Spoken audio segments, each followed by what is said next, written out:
Today it's a very special day for us because today we have an important guest for us. Is Matthias Lohmann, who is going to make an introduction for himself already. Firstly, as I said in the previous also podcast that we had before, thank you so much for all of you for your trust, for also to have the trust in Universal Football Coaching, the way also we want to be focused and we want to improve in the football development, especially to improve our skills as a coaches. So saying this, I'm going to give the word for Matthias today. Hello, Matthias. Hello. Hello. Good evening, everybody. And thank you, Alex, for the invitation. So I should explain myself, you said? Yes. Okay. So I'm Matthias Lohmann and the father of a 15-year-old son. And I'm 53 now. And I'm the holder of the chair of sports medicine at the University of Erlangen-Nuremberg in Germany. And I studied physics and sports sciences, and after this medicine. And since now 14 years, I have the professorship in Erlangen. In 1989, I made my training licenses at the German Soccer Association. It is an UEFA license, and I was coach in 2006 in the Youth Performance Academy of Mainz 05. This is a first league club, and I was responsible for the scouting of the 15-year-old boys.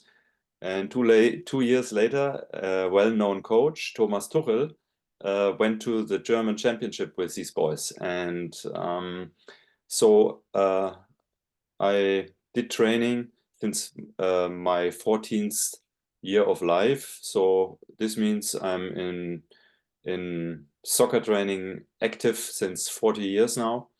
And 2015, I started an initiative in Germany to change the competition system from the 7 versus 7 system for the boys age 5 to 12 to small-sided games. And this is a core thing. I did research about it, and I think today we see many slides about it. And I will give an information how the competition system is connected to training. And so this is the point where we come from the person to the content. Definitely. Thank you, Matthias. And actually, for all the people that maybe don't know about Matthias, Matthias also has been restructuring the football system in several federations. And is helping a lot to develop the football players always based on the science point of view regarding the research also that Matthias does. And as we said, we would like to also ask you, Matthias, how could you describe the current developmental football system all over the world? How do you see the development in the whole world, the system? Yeah, so maybe it's the time now to share the slides. Can we do? Yes, I think it's possible. So let me check. Okay, here. Yes. Okay, I think you can see. Yes. Okay. So I think this is the most relevant slide here. Just a second, I have to bring it to full screen. So the competition system is the core. And if we know how the competition works, we derive the training system, okay? And if we know how we should do the training system, we have an idea how we have to educate our coaches and the players. So this is, I think these 3 steps we have to go in our head. And if we analyze the competition, then we see in the professional soccer, that we had a lot of changes. The football is now more, or is it developed in every field. So in the athletics as well as in the technique. Yeah. So we see the best players today. They have excellent speed. They have excellent technique, and they are mentally excellent. So they have these three core aspects. Yeah. You can see it in Messi, you can see it in Ronaldo, you can see it in Mbappe, and so on and so forth. Yeah? All the best players of the world have these three aspects: speed, mentality, and an excellent technique. But let's talk about the football development of youth players. Yeah, here we have a problem because there the competition is not the competition that develops the players in the best way you can develop. And this is the biggest problem we have all over the world. So the problem is we gave in the past, now since 40 years, I think, the 7 versus 7 approach to the youngest players from age 5 to age 12. And this is wrong. And with the wrong competition, you will construct the wrong training, and with the wrong training approach, you will construct the wrong education approach for the coaches and for the players. So I have a small video to show. Let me explain it on basis of the video here, okay? So here we see in 7 years old boys, and they play 7 versus 7 in the pitch, 50 to 30 meters, 50 meters long, 30 meters wide. And what we see here is the 7 versus 7. And I give you a few seconds to see what's going on. And in my international talks since 2015, I always showed this video, and then I asked to the people, what do you see? And it takes a while, but I will give the answers here. So yes, actually, yeah. Yeah, the pitch is too large, teams are too large, the field is too long, the playing time is too long, permanently instructions, player clusters around the ball, fixed positions, same tasks. For the players, less contacts. This is the most important aspect, that they have less contacts, and 90% long kickouts from the goalkeeper. And this structure we can see all over the world, where 7-year-old boys or 8-year-old boys play a 7 versus 7 approach. And the problem now is that all over the world, or in the past and now, the people do the same in the training, and the coaches, they catch the elements from the game here and try to bring the elements to the training. And this is the biggest problem in my point of view. Some federations did changes, but we have a lot of federations, they did no changes. Exactly. And actually, it's a very good point what you mentioned now, Matthias, because if we are talking that the player improves the technical aspects, yeah. They should be, of course, they should have more contacts with the ball, no, in a short time of period, let's say, no. But if we see this video and we analyze well this video, we see that, for example, the center backs, maybe they don't touch the ball until maybe the ball arrives to them in a long time of period, no. So basically, what is the approach, no, in the technical area, let's say, no, in these components. You're absolutely right. And change the presentation. Just a second, yeah. Okay, this slide is important. So this means the amount of players. You can have 2 players. It is the smallest team size, and you can have 11. This is the biggest team size. And here on top, you see the number of ball contacts. And obviously, a team player who plays in a team of 2 players has more ball contacts in 10 minutes than a player in 11-a-side game. Okay. Do we need science for this? No.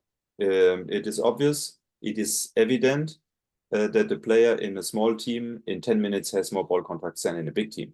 Okay, and the other diagram on the right side, what you can see here is age 4 and age 25 and the technical development. And at the beginning, if the young player starts his development, you can see a strong increase in the technical development, and later on with age 20, 25, you come to a saturation. This means all the training we have to do above 20, 25 is only to keep the performance on this level. So now you can bring the two things together. Yeah, if you would like to derive the technique with in age 4 to 10, yeah, where in this time you are very sensitive to develop your technical skills. Yeah, if you would like to do it with games, what do you have to play? 11 versus 11 or 2 versus 2? Less numbers. Exactly. And this means the solution is you have to play 2 versus 2 at the beginning with age 4, maybe then with age 5 or 6, 3 versus 3. And the next step with age 10 and 12 is 5 against 5. And in all these age groups, we played in the past and in several countries at the moment, 7 versus 7. And you saw in the video what's going on in the 7 versus 7 approach. And if the coaches copy the mistakes from the weekend in the competition system to the training, and this happens all over the world, yeah, not develop the players. This is the core problem. And the solution is easy. Bring the players to small-sided games and in the competition system, and the coach will think in the week how I have to do the training if I play in the weekend 3 versus 3 competition. And then he does immediately the relevant aspects in 3 versus 3. And it's much better for the development of the player because the player has a lot of ball contacts then. This is fantastic point, Matthias. Actually, tell us, for example, regarding, that all the coaches, we used to make the kind of like, let's say, isolated technique aspects like in trainings. Like isolated, when I say isolated, means that, there is no opposition in front. So basically the player just execute technically whatever it is. It can be a pass, which of course it cannot be called pass if there is no opposition, or the dribble or the shoot, and how we should implement the technique inside the context of trainings. Okay, what you see here is a model that describes an action in life. And every action in life has 4 phases. The first is perception, the second, understanding, third is decision making, and last one is execution. And if you go in the morning to the supermarket and you would like to buy something, you have to do this. Yeah? You have to observe the prices, you have to understand what is the product, and you have to make a decision between maybe 2 or 3 alternatives, and you have to go to the cashier and pay. And this happens after you wake up in the morning. This happens all the day. In every situation, and in between 90 minutes of football or 50 minutes or whatever your playing time is, you have to do the same. Yeah, you have to observe the environment, the ball, the opponents, and then you have to understand the situation. Do we have the ball? Has the opposite team the ball? Where are my teammates exactly in the space? And then I maybe have to decide between 3 possible alternatives to act. So if I have the ball on the opponent box and there's a chance to shoot to the goal, maybe I can pass, maybe I can dribble. This is 3 different alternatives. And I have to choose the one with the highest probability of success. And all this is embedded into the execution. Yeah? If you only execute something, but you take the wrong decision, and you do not understand what's going on, and your perception is you are weak in your perception, you can go to the circus because you are a good executor and you can show your abilities in the circus, but you couldn't do the right actions at the soccer field. This is the problem here. Yeah? Exactly. This means you have to develop your technical skills embedded into the decision-making of the games and the situations. And this is the core element. And if you do drill training without a game, maybe you can juggle the ball 300 times, but you never will play first league because you do not know what you can do with the skills. Yeah. Exactly. It happens also, Matthias, many times, no, that we see in the field players that in the technical execution they are really good, and even in situations of the training we can see that they can even dominate the ball really well, but then when they step to the football game we see that their level of performance drops down dramatically. So this is why the reason why. And this is more relevant the higher the classes, because in higher classes most of the players have good technical skills, good technical isolated skills, they can pass and so on and so forth, but if you analyze 100 mistakes of a game, count it, 100, count 100 mistakes and analyze how many mistakes come from perception, understanding and decision making, and count how many mistakes result from execution. What you will find in the Bundesliga or in the most of the high performance classes is 70 to 80% of the mistakes are a result of a mistake in perception, understanding and decision making, not in the technical skill.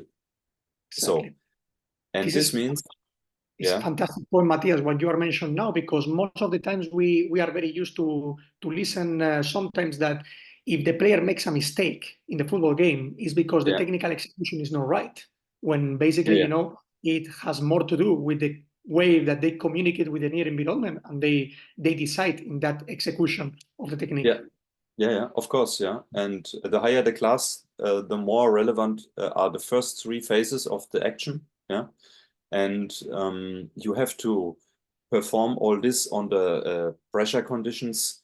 Here you can see on top, you have to pass precisely under time pressure, and if many players embedded into the situation, the complexity increases dramatically, and it depends on the situation. So are you in the game or in the training session? This is a big difference, and it depends on here's a German word. The last one is on fatigue. At the end of the game, your decisions will be maybe weaker because you increase in fatigue. And this model is relevant because it is stable. It describes the biology and psychology of the human being. And this will be stable the next 2 million years, or let's say 500,000, if it depends on how long we will stay on this planet.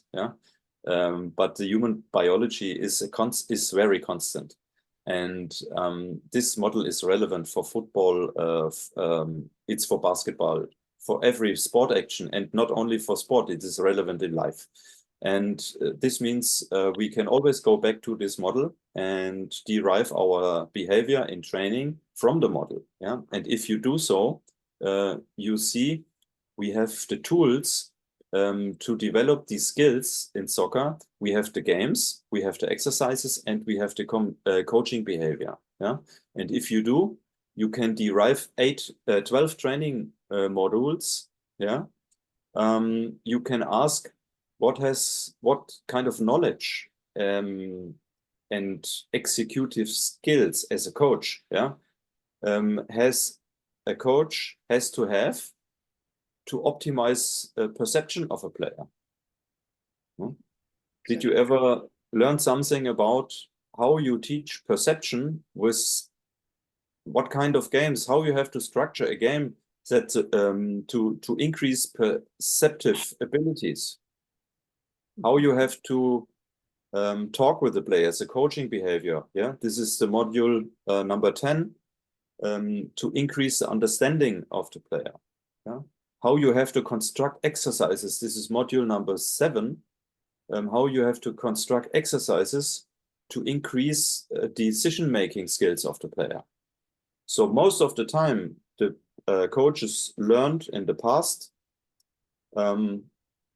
module 4, 8, and 12, how they have to do execution training. And all the books we see in the world are full of execution training exercises. Yeah, but we have to go to perception, understanding, and decision making in the same way that we do with the execution, and we have to integrate all the 4 aspects, because the reality shows that we always have the 4 phases together. Yeah, and so we have to have a training approach that help us to develop these kind of skills. Yeah. This is very good point, actually, Matthias, because we are saying in also that the rule of the task also teach the player. I mean, the rules of the task that we are using, the rules that we are providing when we are doing some task, and the kind of direction we are giving also teach the players, not only our voice, but the rule itself from the of the game. Yeah, and this is really a relevant aspect. If we do training, we have the rules and provocation. I say provocation rules because if you say to a player, well, let's do this. Let's use 2 cones and set the 2 cones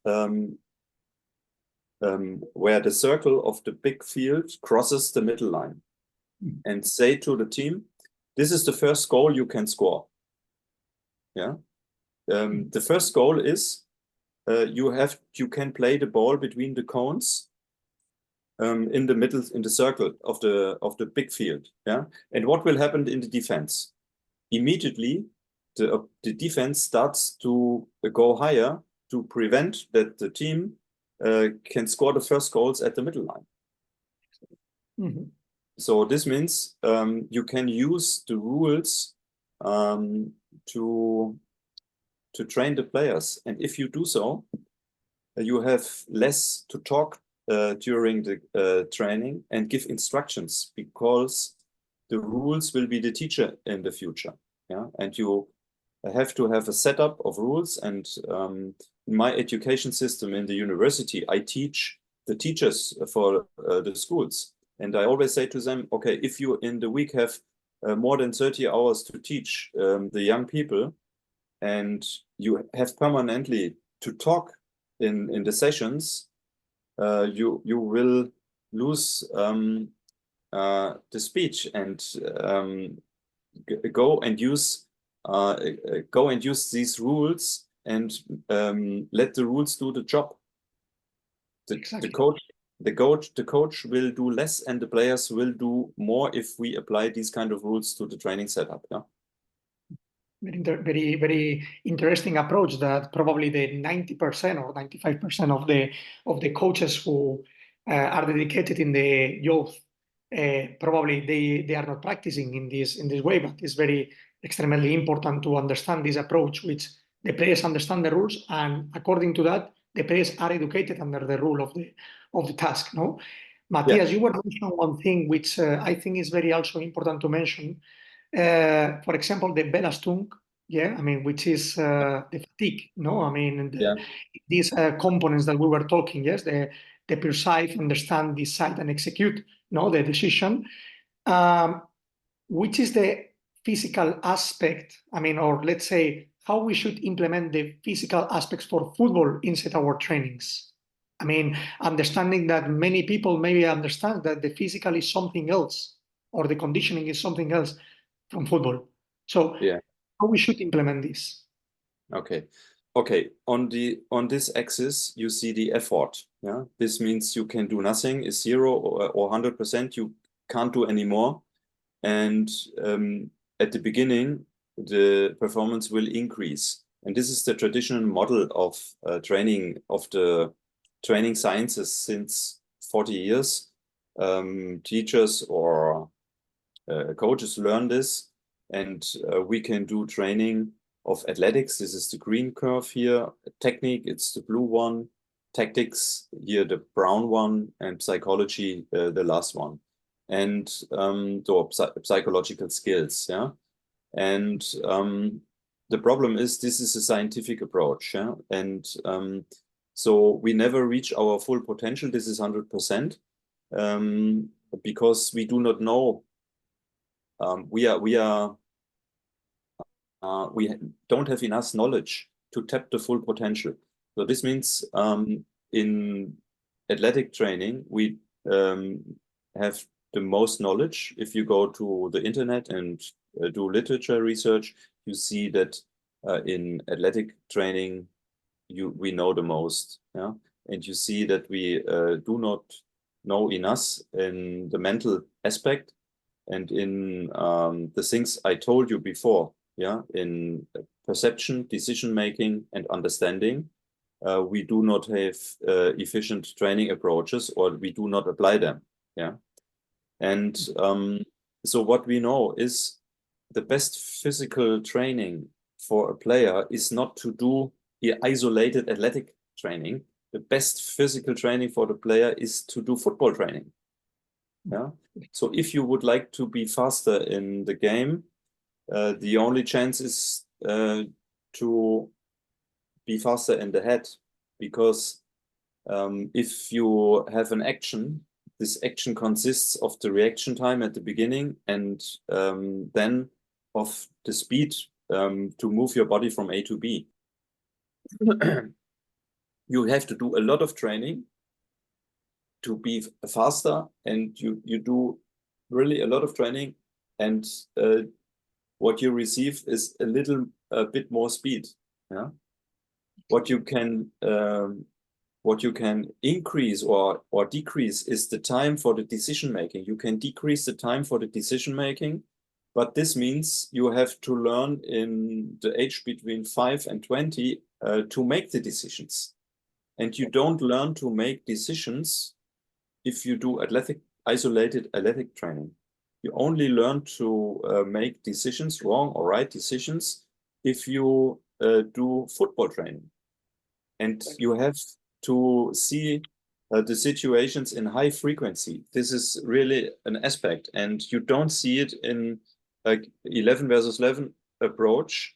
You see it, but the frequency is too low to develop the players in the right manner. And so what we know is, if we would like to bring the players to players who can perform their own decisions in the right way, we have to give them the room to decide. And you will not have this room if you do isolated athletic training. So basically, Matthias, the increase of the tempo of the football actions per minute is basically the football fitness. I mean, it's how we work the football fitness and football players. Yeah, this is from Raymond Verheyen definition. He said the football actions per minute is the fit. You have to describe in football the actions per minute. And if a player is relevant to perform many actions per minute or per 10 minutes, doesn't matter, yeah, the actions, then he is in a good conditional shape. So if he is not, he can perform football actions per minute, maybe the first 10 minutes, but then he goes down and can no longer perform this. Yeah. So this is really a relevant aspect, and the football actions per minutes you will not increase with isolated athletic training. You have to make the small-sided games, and not only 2 versus 2, all in between, let's say 2 versus 2 and 7 versus 7, 8 versus 8, but superior, let's say 3 against 4, and all these different things. Yeah. Matthias, what do you propose in this case when doing the research, how we should improve our trainings? What do you propose to improve in all these aspects that we are talking about? Okay, so the first aspect is to let the players play in small-sided games, I told you. Yeah, and the second one is think about the rules you can apply to change the training. So let me maybe explain it here in this example. Okay. Okay. What we have we have a small pitch. Okay, 3 versus 3. We have the ball size number 3 for the young players, and this is one aspect, that we take the right material. Yeah. If we take the big ball and the heavy ball for the young players, the player has a problem because he cannot play the ball to every position of the field he would like to play it. And he is not able to sprint with the ball, because if the ball is too heavy, the young player cannot sprint with the ball. And this means if you take the wrong material, the players will be permanent under pressure. Mhm. Yeah? And what you see here is the shooting zone.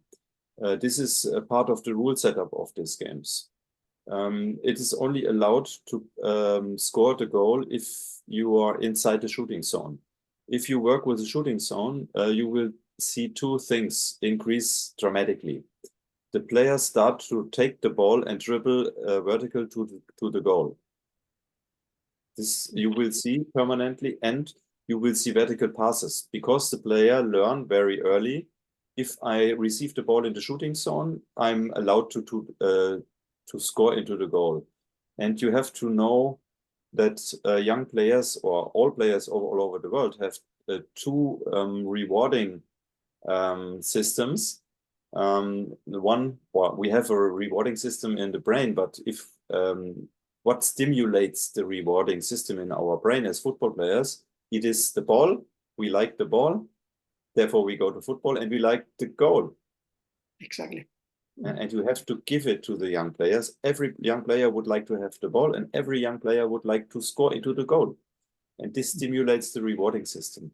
And if you work with the shooting zone, you are allowed this is the only zone where you are allowed to stimulate your rewarding system. And next, we use two goals. Why we use two goals with a distance of 14 meters, let's say 12 to 14 meters. This is this refers to the decision-making aspect. You can see. So if you are here with the ball and this goal is covered by three players, you have an option to play the ball here, and this player can make a dribbling and score. If you have a one-centered goal, this is not possible to decide between the two aspects. And you see in the rules of the game here, we have degrees of freedom for different actions. And next, why we use three players instead of three? If we would place three players instead of four, if we would increase the number of players to 4 here, we would see 4 players to cover one goal on the left side, and 2 players cover one goal on the left side, and 2 players cover the other one on the right side. And then we wouldn't have this open space here. And if you work with 4 players here in this game, you destroy this game intelligence aspect of developing the skills, seeing the free space, and going to the free space and passing to the free space. Yeah. So this is the reason why we use 3 players. We allow the self-pass. This means if the ball is out, the player is allowed to immediately pass the ball in or kick the ball in. And if he has no teammate who is free, he will do the dribbling. This is the same aspect. In the rules, we have different degrees of freedom, so the player can take the decision to do what is appropriate in the situation. Yeah. So this describes that we have, as coaches, to develop exercises and games with a rule setup that is not in conflict to this game intelligence approach you see on top of this slide here. Perception, understanding, decision-making, execution. And if you drive the games with 3 players instead of 10, you will see all the actions in high frequency. Yeah. Okay. So next, we have a rotation system. This means if we see a goal, both teams rotate 1 player in and 1 player out. And this means every player has the same amount of playing time in the game. Yeah. And you can recover because you increase the fatigue a lot if you play 3 versus 3, and you have to recover. And if you are here outside and you are in recovery mode, this helps to develop the heart muscle. You know, why it goes too deep, but it's interval training. Yeah, you have to be very active with high intensity in the game, and you have to make a short break here. And the switch between high intensity and a break develops the heart muscle in the best way you can do. Yeah. The place of rotation is, sometimes we see the coaches, they put the rotation player here, but this is a problem because you will always born as a defender if you go inside the field. Yeah. And if you have the place of rotation of the player here, the player can decide if he goes to the defense or to the offense side of the pitch. And this shows that you have to,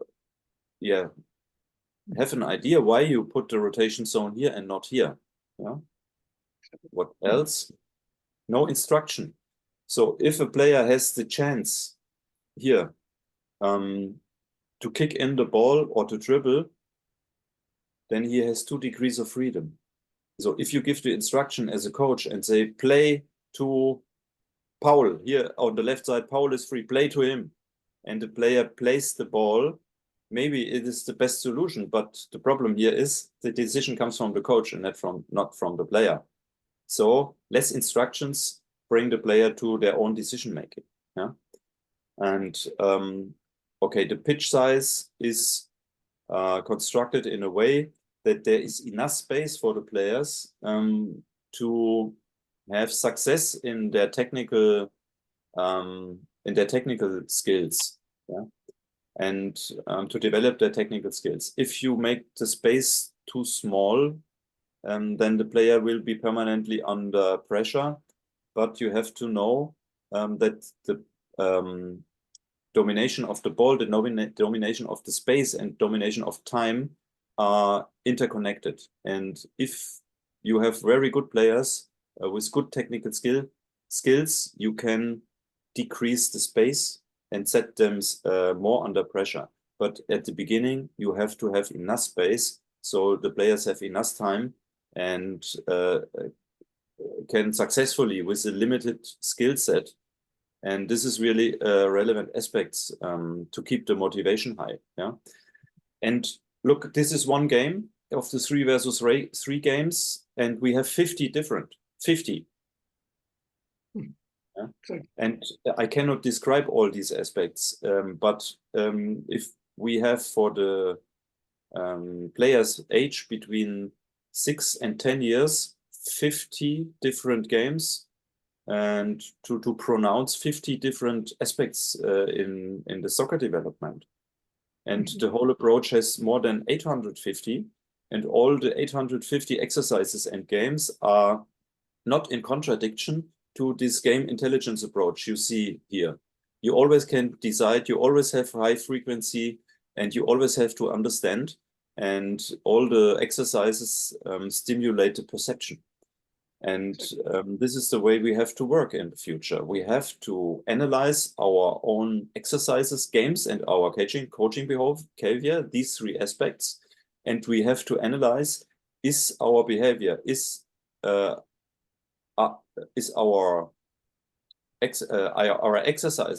exercises and the games, are they in contradiction to this model? And if they are in contradiction to life. And we have to eliminate these contradictions. Exactly. This is the answer of the question. What should we do in the future, and how should we change our behavior as coaches? And this is the answer. Matthias is a really good example. What you are now showing in the screen. Actually, we see also that the numbers of players, in this case the 3 against 3s, also makes the players, the young players, the younger ones, talking about the initial stage, when the players starts to be involved in an academy when they are very young, to how to solve the individual tactics, understanding the individual tactics as, for example, situations 1 against 1s, 2 against 1s in favor of the attackers, and 1 against 2s in favor of the defenders, which are situations which allows the players to identify, to identify these situations constantly, and the interaction with the ball. They have it permanently in these kind of games. Permanently, they have 1-against-1 situations, and they have permanently 2-versus-1 situations, and this is the big advantage. And let me give you a video example. I went to Medellin in Colombia in the university, and here you can see a video from a festival that we applied at the University of Colombia. Yes. And for me, it's unbelievable. But in the graphic I showed you before, can you remember there was a player on the right side here in the graphic before this video, and he played the ball to this, and he sees the free space and goes immediately in the shooting zone. Okay. So what is funny here is the graphic. You see it. Yeah. Exactly. He identifies where is the empty space, actually the possessor of the ball, to try to play with the player that is free of marking. Exactly. Yeah, Alex, because for me it's very funny, because this graphic I constructed it in 2014. And this in Medellin, this video, I made it 2016. Yeah. Exactly. We see here how interesting is that how the player who is farther from the possessor of the ball identifies the space, the angle of pass from the ball, and immediately he profiles in the way that he can attack the space, no? The empty space that he can already make the dribble in a fast tempo to arrive to the goal. Exactly. And look, if you see the other pitches in the background, you can see we have 8 pitches on the whole football field, and we have 64 players in action. So everyone is participating. The rate of participation very high. Participation is a core aspect, and this is a big difference. We have 64 players in action, and if you play 7-versus-7 in the traditional approach, we can only put 14 players into one half of the pitch and another 14 in the other half, and we have maximum 28 active, maximum. But we have them active in a way you saw in the last video. 2 are active and the rest is doing nothing. And here in the 3-versus-3 approach, you see every player has to move. This is very important point, because on the end we are watching. Next example, you can see here the players inside, and the same approach. We have 4 goals, and you can see what they do. Exactly. This player manages the ball, the space, and the time. Look again. He waits, then he plays. He uses the right foot and the left foot to play. And his decision making, he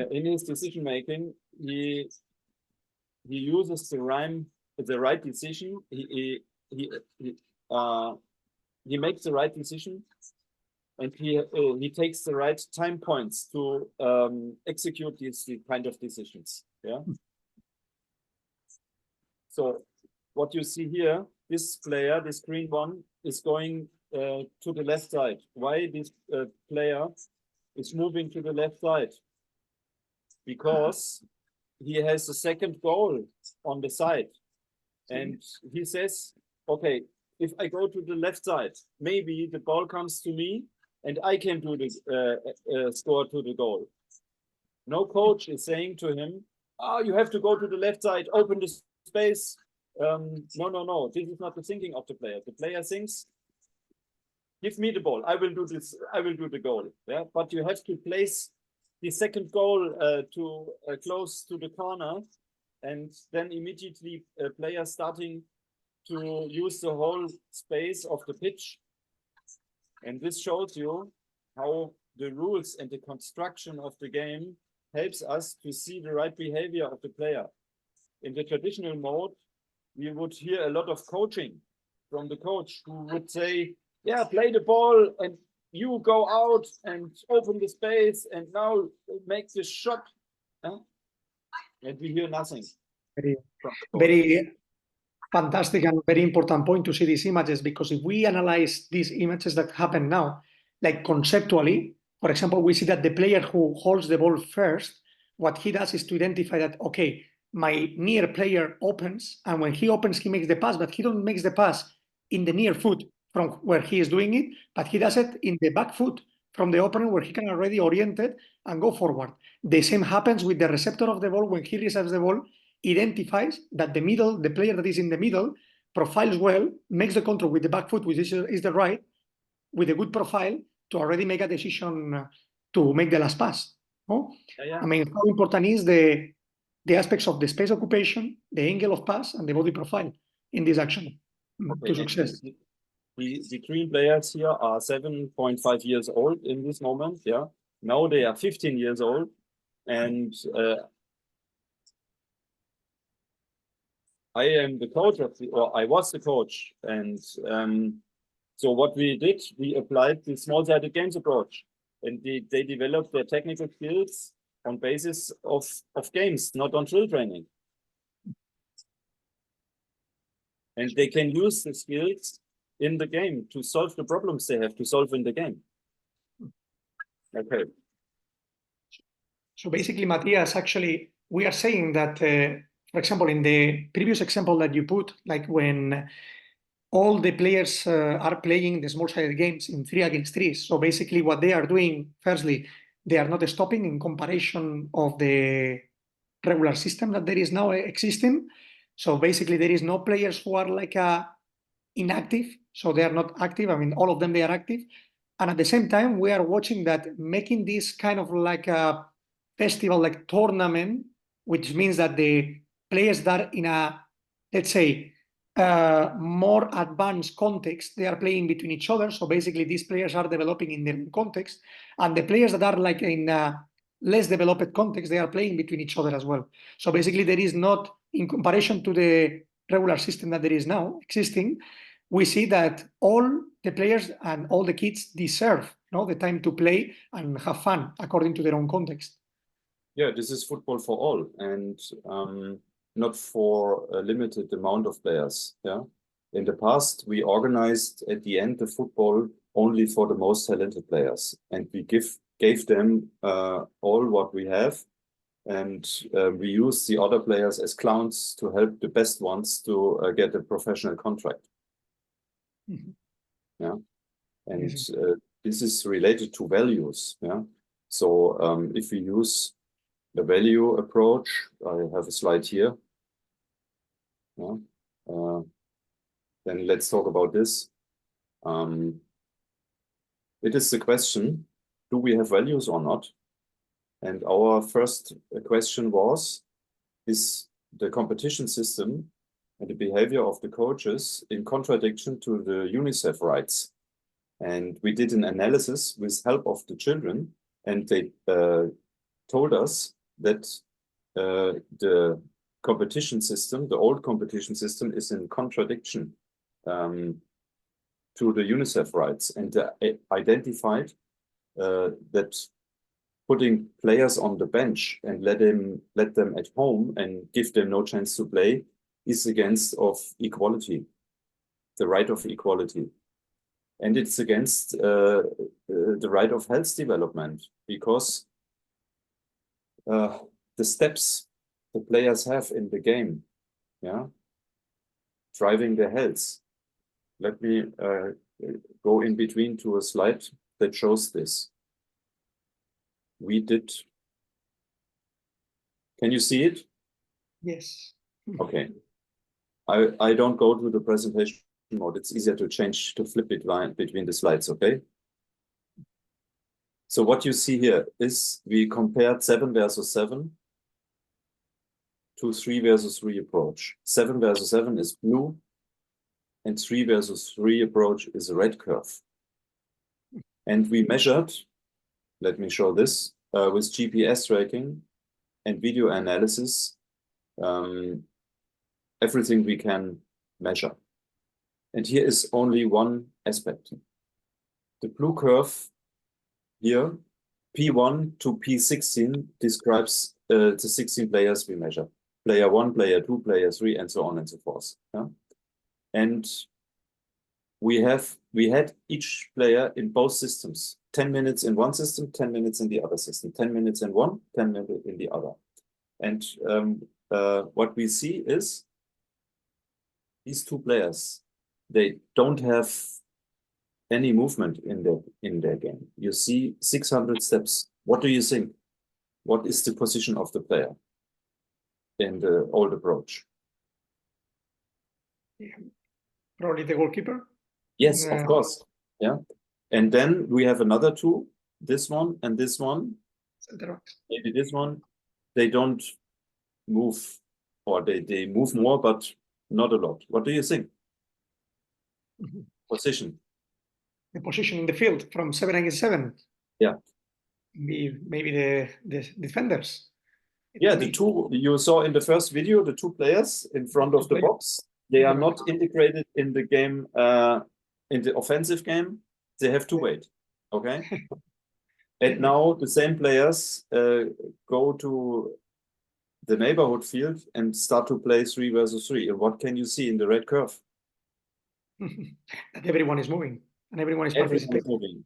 So everyone is participating, and this means this comes only from the structure of the game, because in this analysis we never coached anything. So we were quiet in the 7 versus 7 approach, and we were quiet in the Funinho game.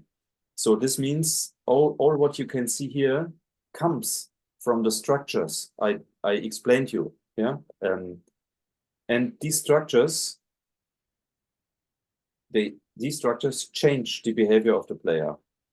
You cannot coach it if you try to go to the 7 versus 7 approach and intensely, if you start to give intensely instructions, you will not see any changes in this curve. But if you change the most relevant aspects of the rules of the game, you will see everything what you would like to see. And this is the point here. And therefore, this game is a tool to develop the health of the players. And not only the best players have enough steps to develop their health, every player. And this is the point where we see that our data supports the values we have. This means if you would like to be not in contradiction to the right of the children number 2, health development for every children, you have to apply the small-sided game approach, because in the old system, you only give a minority the chance to move. Exactly. So basically we are talking that all the players develops according to their own level. So basically it's like not only the ones that are participating the most in the game, they develop, but they develops all at all levels. All at all levels. And we do not know the future. So look, if I could say this 7-year-old player will be a professional player in the future, where I would, what would I do now? I think I would be in the Caribbean and have a drink in the sun, and I would be a millionaire or a billionaire, because I would make contracts with the parents of the 7 years old, but I cannot. Nobody can. And the only chance is to support all the players. At the end, you do not know who will be a professional player at the end. Yeah, this is if you think from the professional side. But if you see from the values, yeah, it doesn't matter who will be a professional player in the future. You do it in the moment, and you try to develop the health in the moment, and not for a future career. Yeah, therefore, you have to ask yourself, do I have values or not? Or do I have only values on the web page I have, but not in reality? Yeah. Often we see in marketing, the organizations say, we have these values and these values. And if you go to the pitch and see the behavior of the coaches and the playing minutes of the players, then you see, no, they don't have the values, only in the marketing. Exactly. Matthias, what percentages and facts do we find in this research, now that you have many years studying and also under the science point of view, this method of development, which kind of percentage, for example, we I mean, why it's surprise to us that countries like Belgium or like Croatia, according to even the numbers of population they have, I mean, why they success so much in the I mean, to provide professional football players in the elite. Okay, if I should show you some numbers, I have to change again the presentation. Should I do? Yes. Okay. Just a second. Okay, what you see here is Belgium started to switch their education system and the competition system in 2010. So Belgium was really down with their football system, and they started all what I describe here, and what the German Federation now, 12 years later, is trying to implement as well. Belgium started in 2010. And what you see here is the starting point, and you see the FIFA World Cup ranking of the Belgian national team. And after the implementation of this, Belgium, after 5-6 years, increased their ranking and shifted to the highest level. Yeah, you can see. And you can see here on the left side the market value of the Belgium squad. It was 140 million in 2011.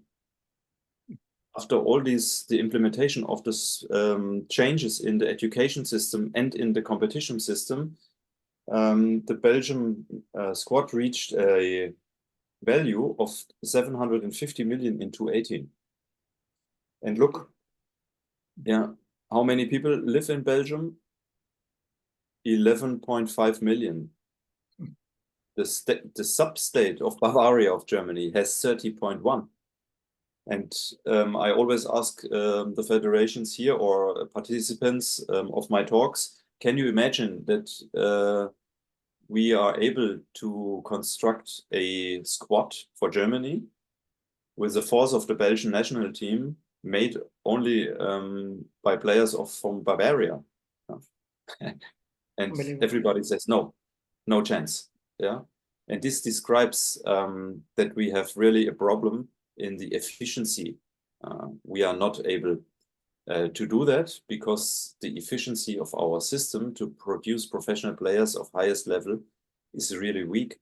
And we have very good numbers in Portugal, and we see a very good numbers in Croatia. And what we can say is that futsal plays a major role in Portugal and in Croatia. And this is a small-sided game. And so young players in Portugal and Croatia play a lot of small-sided games. And maybe this is really a relevant aspect why these countries, look, Croatia has 4.1 or 4.5 million inhabitants. And you imagine?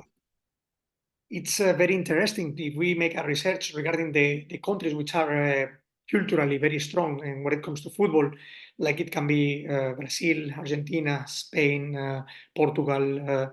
All these countries has a common fact, no? That many players start their football career even playing futsal first.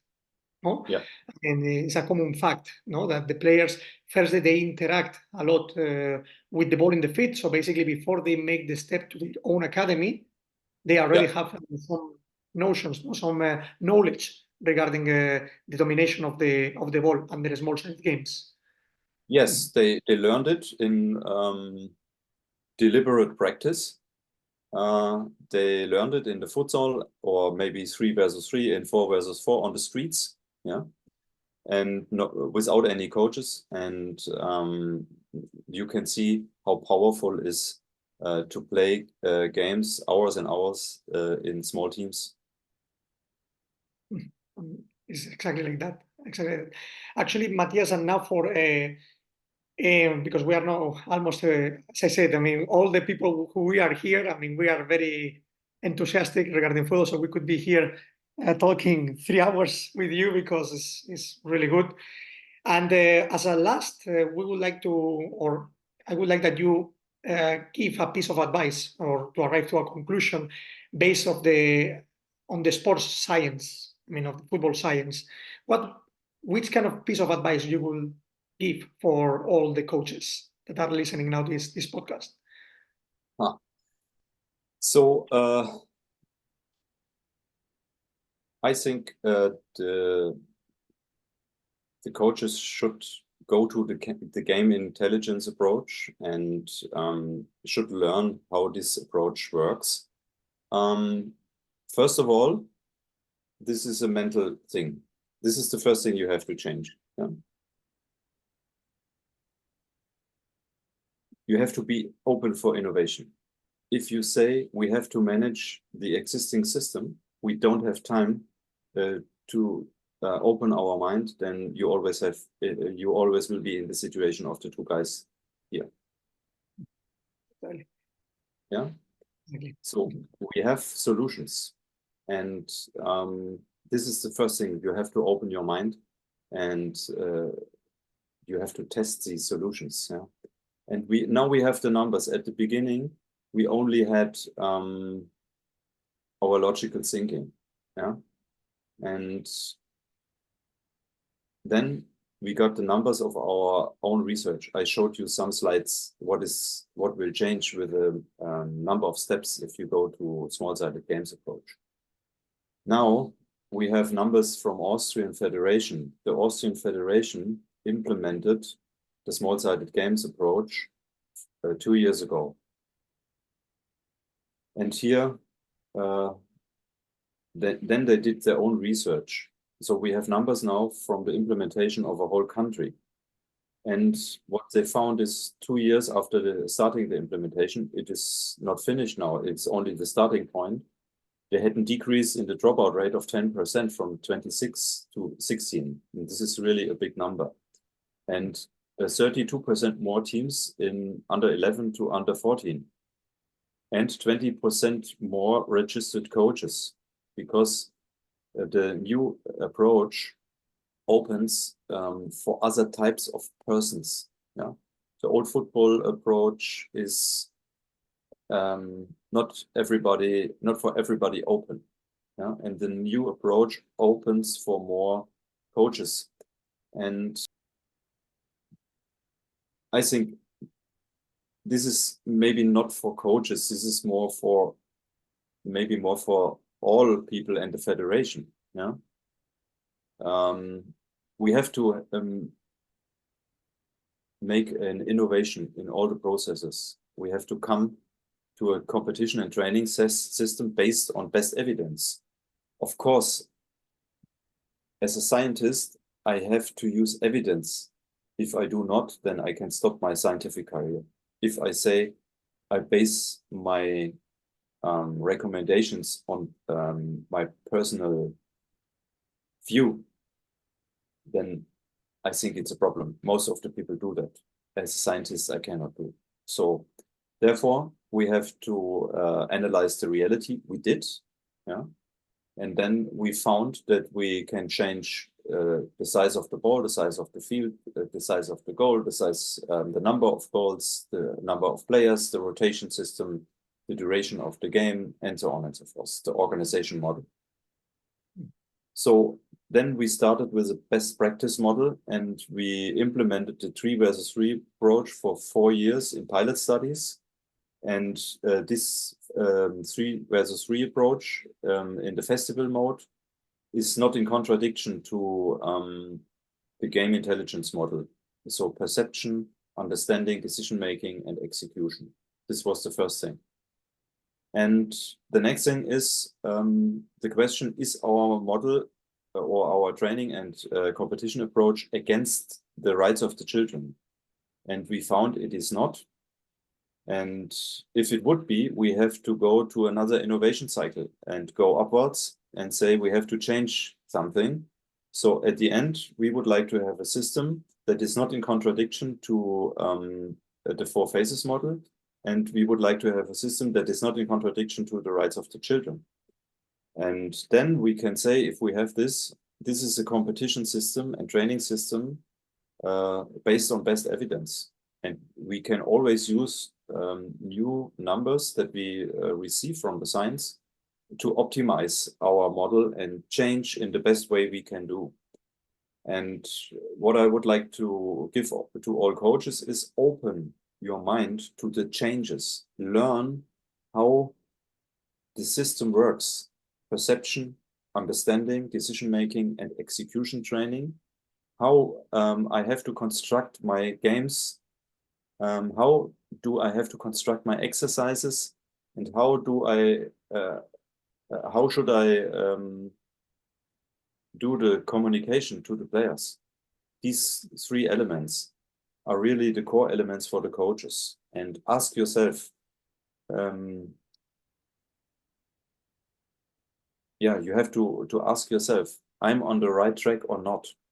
If you don't ask yourself, you will not increase your performance. It's always in life the same, not only in football. If you don't ask yourself, then you will have no increase in performance. Yeah, exactly. It's amazing, Matthias. As we said, all the points that you mentioned in this webinar, because it makes us learn a lot from which direction we should take as a coaches, and also federations, the federations where we belong, should also make lots of effort, to change the system to make it more efficient at all levels, football for all, and in the same way the most objective development under the science point of view. Once again, from Universal also Football Coaching, we also love to have professionals like you in this webinar, because our main purpose is to make a better system for football development and make the coaches understand all the points, always under the objectivity of the sport itself. So, Matthias, I would like to thanks for your participation today with us. As I said, me personally, I'm very, very glad to always count with you, and keep learning a lot from your knowledge as well. So thank you so much, Matthias.